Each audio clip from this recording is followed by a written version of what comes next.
lendo O Náufrago, do Thomas Bernhardt. Olá pessoal, tudo bem? Eu sou a Cami e hoje eu venho fazer o primeiro vídeo dessa leitura compartilhada, que não sei porque eu tô com a sensação de que estou lendo sozinha. Me prove o contrário comentando aqui embaixo. Quem tá lendo essa obra comigo? Vocês escolheram, foi a mais votada lá das 3 opções. Então não me deixem só, porque sempre começa assim, as pessoas se empolgam, tal, votam. Depois acho que uns começam a ler, depois uns começam a ler, tal, mas eu me sinto só, eu acho que termino sozinha, acho que algumas pessoas param pelo meio do caminho, mas enfim. Então, esta é a leitura compartilhada deste primeiro semestre. Eu fiz a divisão, tá lá, acho que na comunidade do YouTube e do Instagram, dividi em 4 partes, não dá para dividir em capítulos, quem conhece a obra sabe que é tudo um parágrafo só. Antes de mais nada, vou pedir para você se inscrever neste canal, caso ainda não seja inscrito, me siga no Instagram, Vivi do Mundo, e considere tornar-se membro deste canal. Aqui no box de inscrição tem mais informações, né, por R$ 4,99, conteúdo exclusivo toda semana, para os membros do canal Leitura Compartilhada no próximo semestre. Bora lá!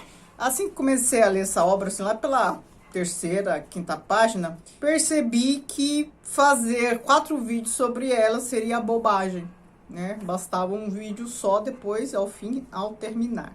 Mas enfim, compromisso é compromisso.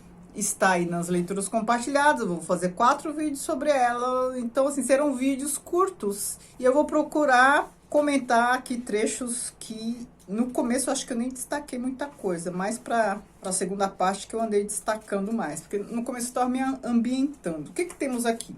Aqui nós temos o relato em primeira pessoa de um ex-pianista que está voltando à Áustria para o funeral de um amigo. E aí a gente acaba descobrindo que ele, este amigo que morreu e um outro, eram 3 amigos pianistas, que só um seguiu, continuou com a carreira, né, investiu, porque os outros 2, ele, né, o narrador, que a gente não sabe o nome e não vai saber, pelo que eu tô percebendo, o narrador e este que morreu, né, do velório, quando viram o terceiro amigo, que chama Glenn, alguma coisa, tocar variações de Goldenberg, acho que é esse o nome, interpretar variações de Goldenberg, uma obra de Bach, ele interpretou de uma maneira tão maravilhosa que os outros 2 se compararam e falaram, não, sem chance, não dá para continuar, a gente nunca vai alcançar essa expertise, esse talento, essa performance. E aí, o que é curioso nessa história aqui? É a forma de narrar, sem dúvida, né? Eu falei para vocês, é monólogo interior, é um monólogo interior que faz com que o livro seja um parágrafo só. E aí tem muita gente que confunde com fluxo de consciência, justamente por esse formato, né, de não ter essas pausas, essas divisões de capítulo, nem de parágrafo e tal. Fluxo de consciência é muito mais complexo, é muito mais confuso, tem muito menos organização. Aqui, embora haja esse parágrafo blocado, né, não tem a divisão de parágrafos, a gente não se perde, tem pontuação, a gente consegue acompanhar os assuntos, né, o que vem à tona aqui nesse monólogo interior. Ao passo que, quando é fluxo de consciência, a gente se perde, porque no fluxo de consciência, os pensamentos ficam pela metade. Então, assim, antes de concluir um raciocínio, já vem outro, porque nosso fluxo de pensamento é assim, né? A gente percebe várias coisas ao mesmo tempo, muitas coisas passam pela nossa cabeça ao mesmo tempo. E aí, o que eu quero comentar, assim, já indo direto para a obra? Tem uma epígrafe aqui, logo no começo, que é assim. Um suicídio calculado com grande antecedência, pensei, e não um ato espontâneo de desespero. Como tá aqui em formato de epígrafe, eu fiquei pensando, que autor disse isso, não sei o que, mas não. E aí, quando a gente começa a ler, a gente percebe que isso que está em formato de epígrafe é um pensamento do narrador em relação à morte deste amigo aqui para o qual ele veio ao funeral. Porque este amigo tira a própria vida. E tira a própria vida de maneira premeditada. Com esse tipo de narrativa, um monólogo interior, a gente consegue acompanhar o enredo, o argumento bem. Só que a gente tem que ter paciência, porque as coisas não vêm com aquela explicação lógica no momento só. Não vem um pouquinho aqui, aí dialoga consigo mesmo sobre outras coisas, depois retoma, depois repete a mesma ideia, depois, então vai avançando de maneira espiralada. né? Aí você vai descobrindo aos poucos. O que pra mim está ok. Afinal de contas, a gente está lendo uma obra literária, né?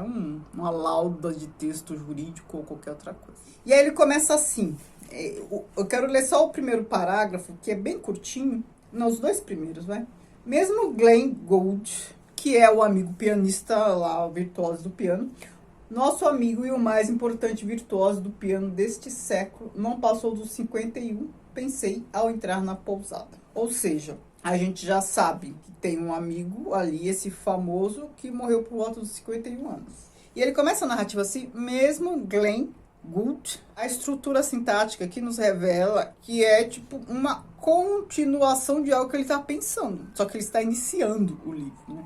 Isso já nos revela um pouco da forma de narrar. Então, assim, as coisas estão assim na cabeça dele, e de repente, a partir de um determinado momento, elas são escritas aqui. E tem muita coisa antes. A gente percebe que começa com uma continuidade. Mesmo Glenn Gould, a gente só usa esse recurso mesmo depois de ter relatado, argumentado coisas, né? A gente não começa, isso não é escrita assim, objetiva, a gente não começa nunca dessa forma, né? O que foi dito antes para isso estar dessa forma? Já fica subentendido que ele estava pensando em alguma coisa relacionada às pessoas morrerem por volta de 50 anos, né? É o que dá para inferir.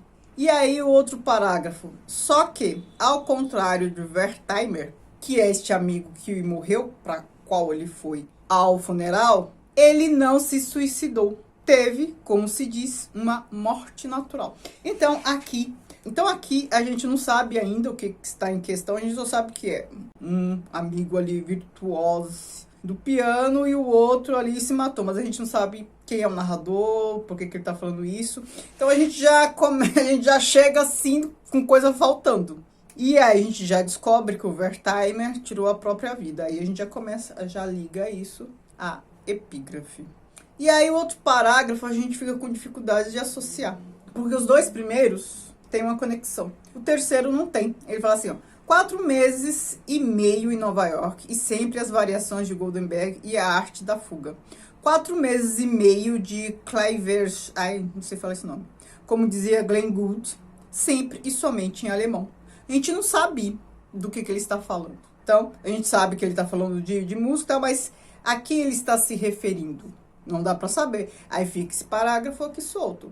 E aí, no próximo parágrafo, não se preocupe, não vou comentar parágrafo por parágrafo, só esse aqui. Aí no próximo parágrafo ele começa a nos inserir no contexto. E aí faz uma retrospectiva, assim, do que aconteceu no passado, que a gente começa a entender. É um começo que deixa o leitor com aquela sensação, assim, de que foi convidado para uma festa, não foi contextualizado. Ele não sabe do que se trata e por aí vai, o que causa um desconforto, né, natural.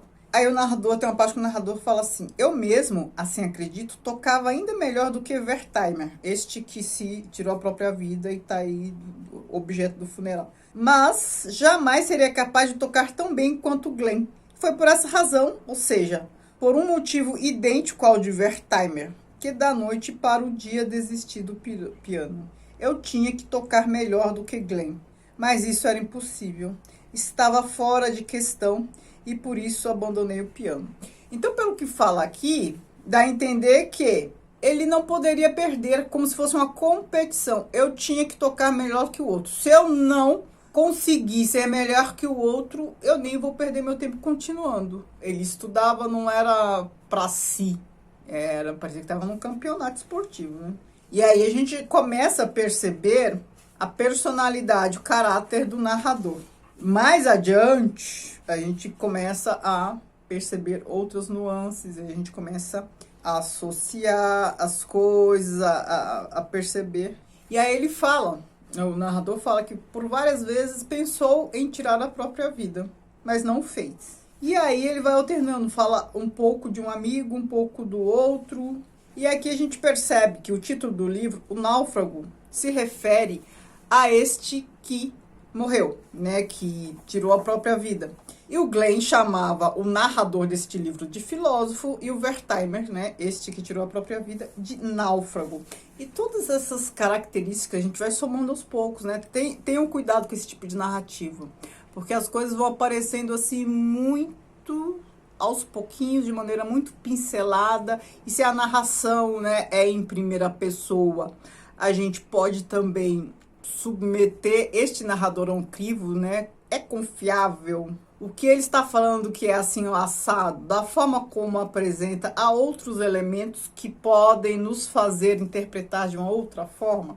O que já dá para perceber logo aqui, por tudo que ele apresenta nessas primeiras páginas, que ele tem ali um perfil um pouco pessimista. Desiste das coisas porque não pode ser tão bom quanto gostaria de ser, não pode vencer, já pensou em tirar a vida várias vezes, desiste das coisas.